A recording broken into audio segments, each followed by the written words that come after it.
Γεια σας. Είμαι ο Πίτερ και καλώς ήρθατε στην πρώτη εκπομπή αυτού του podcast Πτήση 001.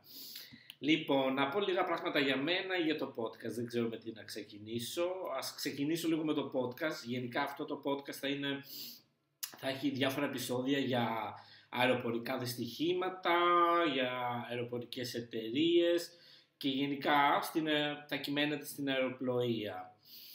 Τώρα όσο για μένα, εντάξει, δεν έχω κάτι να πω. Απλά ήθελα πάρα πολύ καιρό να κάνω αυτή την εκπομπή γενικά, ρε παιδί μου, αυτό του είδους εκπομπή. Ήθελα να το κάνω στο YouTube πιο παλιά, αλλά όλο κάτι τύχαινε και ποτέ δεν κατόρθωνα να κάτσω να τη φτιάξω αυτή την εκπομπή. Αν δεν ήρθε η ώρα. Παιδιά, ελπίζω να σας αρέσει και εσάς πάρα πολύ αυτό το είδος υποθέσεων με αεροπορικά δυστυχήματα, όχι τα αεροπορικά δυστυχήματα εν γέννη, αλλά γενικά αυτό το story, πώς έγινε, όλα αυτά, ας πούμε, γιατί εμένα μου αρέσει πάρα πολύ και ελπίζω να μοιραστούμε αυτή την αρεσκία μας. Δεν ξέρω πώς θα το πω. Σαν το πρώτο επεισόδιο αυτής της εκπομπής, έλεγα να ξεκινήσω, ας πούμε, με ένα επεισόδιο από το μακρινό 1962, από την εταιρεία Canadian Pacific Airlines. Γενικά να πω λίγα πράγματα για την Canadian Pacific Airlines, που ήταν μια καναδική αεροπορική εταιρεία που λειτουργούσε από το 1942 στο 1987, που μετά εισχωρήθηκε στην Pacific Western Airlines, η οποία Pacific τέλος πάντων το 1987 συγχωνεύτηκε με την Nord Air και δημιούργησαν μαζί αυτές οι δύο εταιρείες την Canadian Airlines International. Και στις 4 Ιανουαρίου του 2000 η Air Canada αγόρασε το μεγαλύτερο ανταγωνιστή της, την Canadian International Airlines.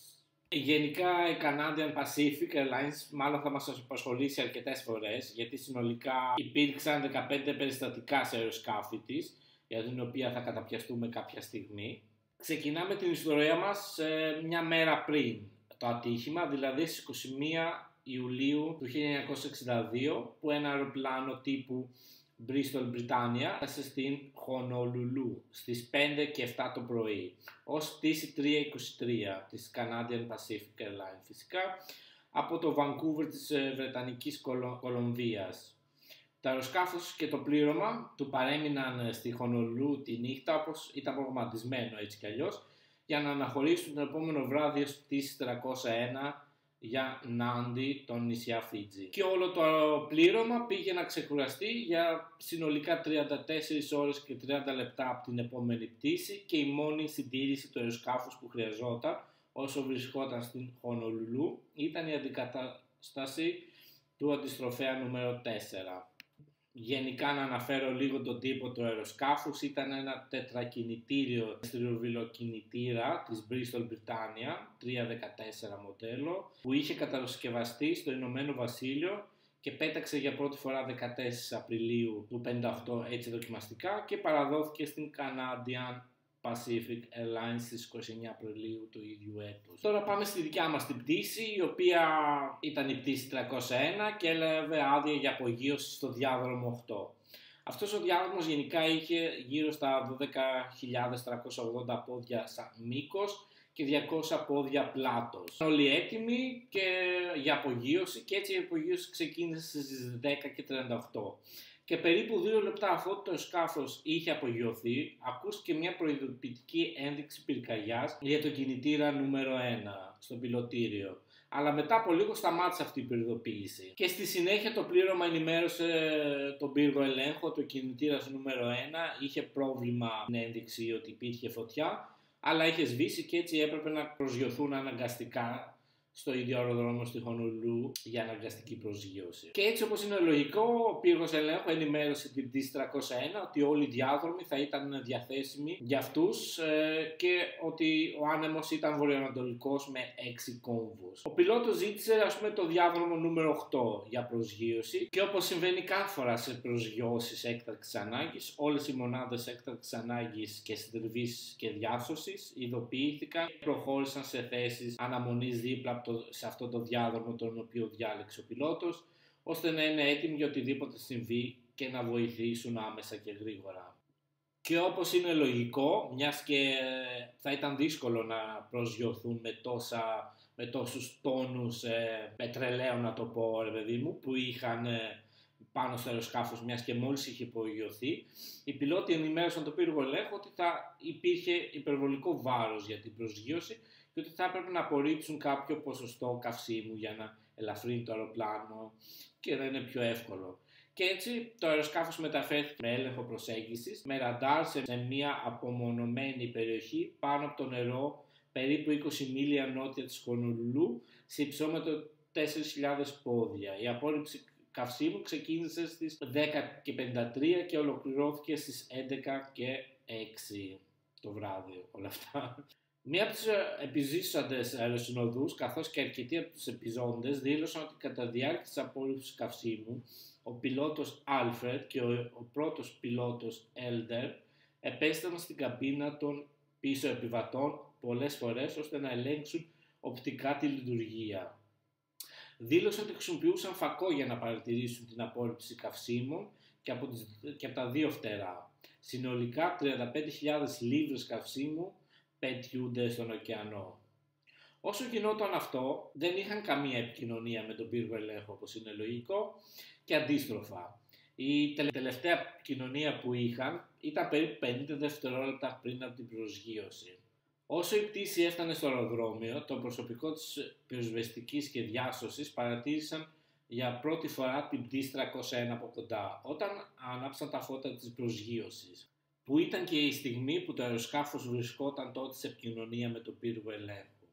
Μάρτυρες ανέφεραν ότι το αεροσκάφος πέρασε πάνω από το διάδρομο 8 και φαινόταν να είναι σε κανονική στάση προσγείωσης σε εκτιμόμενο ύψος μεταξύ 50 με 100 ποδιών. Ο έλικας νούμερο 1 παρατηρήθηκε ότι είναι φυσιολογικός και γενικά το σύστημα προσγείωσης άνοιξε κανονικά. Ξαφνικά, όσα όλα πήγαιναν μια χαρά και το αεροσκάφος φαινόταν ότι θα προσγειωνόταν κανονικά, ξαφνικά άρχισε να στρίβει απότομα στα αριστερά, μέχρι που ήρθε σε επαφή με το έδαφος και κάηκε.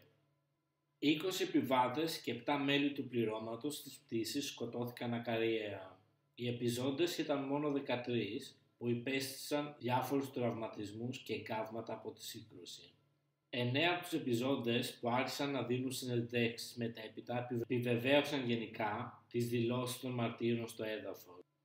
Το σύσιμο του αριστερού φτερού κατά μήκος του εδάφους προκάλεσε την διάσπασή του, με αποτέλεσμα περιστροφή του αεροσκάφους γύρω από το κάθετο άξονά του και αμέσως ακολούθησε η καταστροφή της μπροστινής ατράκτου, όταν ήρθε σε επαφή με το έδαφος. Το αεροσκάφος ήρθηκε κατά μήκος του εδάφους για περίπου 650 πόδια. 4 χωματουργικά οχήματα κατηγορίας βάρους 10 έως 22 τόνων ήταν σταθμευμένα περίπου 850 πόδια βόρεια του διαδρόμου 8 και παράλληλα με το διάδρομο προσγείωσης.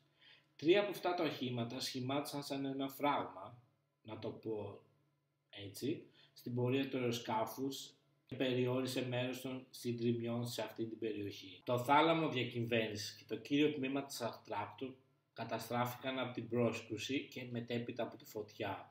Όμως το πίσω τμήμα της ατράκτου παρέμεινε άθικτο, με το τμήμα της ουράς ακόμα κολλημένο. Ο βοηθός του αρχηγού της πυροσβεστικής στεκόταν σε ένα φορτηγό έκτακτης ανάγκης ακριβώς έξω από την άκρη του διαδρόμου 8, δηλαδή στην αρχή του περίπου. Δήλωσε ότι όλες οι συνθήκες που παρατηρήθηκαν κατά την προσέγγιση φαινόταν να είναι κανονικές και ότι το σύστημα προσγείωσης ήταν σε κανονική θέση και δεν παρατηρήθηκε καμία κίνηση πεζών ή αδικημένων δίπλα ή πάνω στο διάδρομο προσγείωση, ώστε να κάνει τον πιλότο να μην συνεχίσει την προσγείωση αλλά να γύρει ξαφνικά το αεροπλάνο προς τα αριστερά. Τα λεγόμενα του βοηθού πυροσβέστη επαλήθευσε και ο ελεγκτής του πύργου ελέγχου εκείνη τη στιγμή ότι δεν είχε κανένα όχημα στο διάδρομο 8.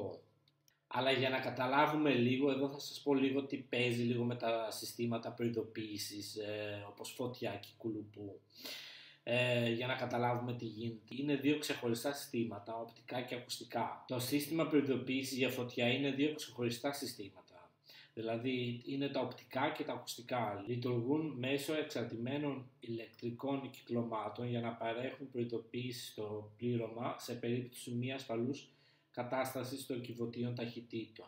Και αυτό το ηχοσύστημα λαμβάνει τις πληροφορίες από τη μέση του γονάτου, του φορείου και του γκαζιού. Αλλάζει και ανταποκρίνεται με μια προειδοποίηση κόρνας τύπου όταν κάποιο από τα γκάζια είναι καθυστερημένο και η ταχύτητα δεν είναι στην εκτεταμένη και κλειδωμένη θέση.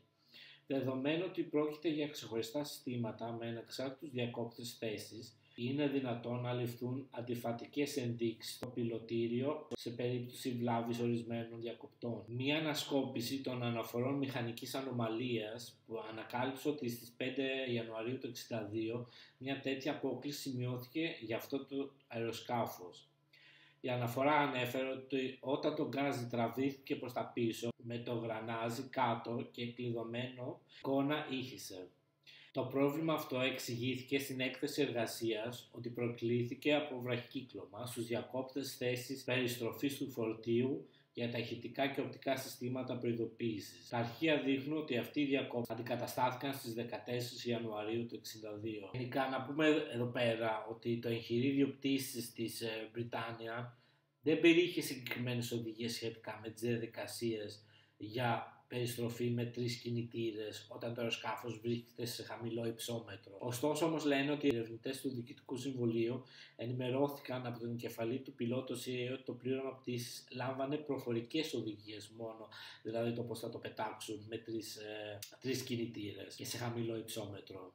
Γενικά, από ότι ήταν δυνατόν να προσδιοριστεί, περίπου 35.000 λίβρες καυσίμου εκενώθηκαν με τον προβλεπόμενο τρόπο. Μετά την ολοκλήρωση αυτή της επιχείρησης, το αεροσκάφος βρισκόταν σε πτήση για περίπου 13 λεπτά πριν συμβεί το ατύχημα. Εκεί μπορούμε να υποθέσουμε ότι κατά τη διάρκεια αυτής της περίοδου το πλήρωμα είχε αρκετές ευκαιρίες να διασφαλίσει ότι το υπόλοιπο φορτίο καυσίμου κατανεμήθηκε συμμετρικά και ότι η επένδυση του αεροσκάφους είχε ρυθμιστεί ανάλογα. Γιατί σκεφτόντουσαν, ρε παιδί μου, για ποιο λόγο έπεσε, μήπως, ξέρετε, τα καύσιμα είναι στα φτερά του αεροσκάφους και έλεγα μήπως και τυχόν δεν έμειναν ομοιόμορφα μέσα τα υπόλοιπα καύσιμα που είχε. Όλα τα διαθέσιμα στοιχεία δείχνουν ότι η προσέγγιση με 3 κινητήρες διεξήχθη υπό οπτικές συνθήκες πτήσης και με ικανοποιητικό τρόπο μέχρι τη στιγμή που το αεροσκάφος πέρασε το κατόφλι του διαδρόμου 8. Η πιθανή διαδρομή πτήσης προσέγγισης με βάση τις παρατηρήσεις επιζώντων και μαρτύρων σε συνδυασμό με τα στοιχεία κατανομής των συντριμμιών προσδιορίστηκε ότι η περιστροφή, δηλαδή ότι έστριψε, ξεκίνησε σε ένα σημείο περίπου 600 πόδια πέρα από το κατόφλι του διαδρόμου και σε υψόμετρο 20 με 40 ποδιών πάνω από την κεντρική γραμμή του διαδρόμου. Το Διοικητικό Συμβούλιο δεν ήταν σε θέση εκείνη τη στιγμή να προσδιορίσει το λόγο για τον οποίο θα είχε επιχειρηθεί μια τέτοια περιστροφή τόσο αργά σε ένα τέτοιο στάδιο της προσέγγισης και το αεροσκάφος ακόμα σε πλήρη διαμόρφωση προσγείωσης. Δεν υπήρχαν στοιχεία που να υποδεικνύουν ότι απαιτούσε μια περιστροφή για να αποφύγει τυχόν εμπόδια, οχήματα ή πεζούς που μπορεί να ήταν στο διάδρομο εκείνη τη στιγμή. Μόνο η πιθανότητα μιας κατάστασης ανισορροπίας καυσίμου που μπορεί να προέκυψε από δυσλειτουργία του συστήματος απόρριψης καυσίμου μπορεί να έφτεξε σε αυτό. Και θεωρήθηκε ότι μια βαλβίδα απόρριψης καυσίμου στα δεξιά πτερίγια δεν έκλεισε μετά τη λειτουργία απόρριψης καυσίμου με αποτέλεσμα μια ασύμμετρη κατάσταση φόρτωσης καυσίμου. Όμως με ό,τι στοιχείο μαζεύτηκε και με τα γεγονότα δεν προσφέρουν καμία τεκμηρίωση για ένα πρόβλημα ανισορροπίας καυσίμου σε σχέση με αυτό το ατύχημα. Όπως και η έρευνα δεν αποκάλυψε καμία ένδειξη πυρκαγιάς στο νούμερο 1 κινητήρα. Ούτε υπήρχε ένδειξη διακοπής ρεύματος ή λειτουργικού προβλήματος. Όλα τα διαθέσιμα αποδεικτικά στοιχεία, το Συμβούλιο καταλήγει το συμπέρασμα ότι επιχειρήθηκε μία περιστροφή λίγο αφού το αεροσκάφος πέρασε στο κατόφλι του διαδρόμου. Η ισχύς μειώθηκε και το αεροσκάφος φούντωσε κατά την προετοιμασία για προσγείωση, μειώνοντας έτσι την ταχύτητα του αέρα. Το Συμβούλιο Διερεύνησης Ατυχημάτων καταλήγει στο συμπέρασμα ότι η πιθανή αιτία του ατυχήματος ήταν η απόπειρα τρικινητήριας περιστροφής όταν το αεροσκάφος βρισκόταν σε πλήρη διάταξη προσγείωσης, σε ανεπαρκή ταχύτητα αέρας και ύψους για να διατηρήσει τον έλεγχο. Και αυτή ήταν η απόφαση που πήραν για ποιο λόγο έπεσε το αεροπλάνο. Και κάπως έτσι κλείνει αυτό το πρώτο μας επεισόδιο. Παιδιά, θα με συγχωρέσετε για τυχόν λάθη που μπορεί να έχουν γίνει, να γίνουν, δεν ξέρω, ελπίζω να κοπούν στο μοντάζ. Και σίγουρα, εντάξει, πρώτη φορά είχα λίγο άγχος, το ένα τ' άλλο, ελπίζω να βγει καλό το επεισόδιο, ελπίζω και σε εσάς να σας αρέσει και εύχομαι να τα ξαναπούμε στο επόμενο επεισόδιο του TC001.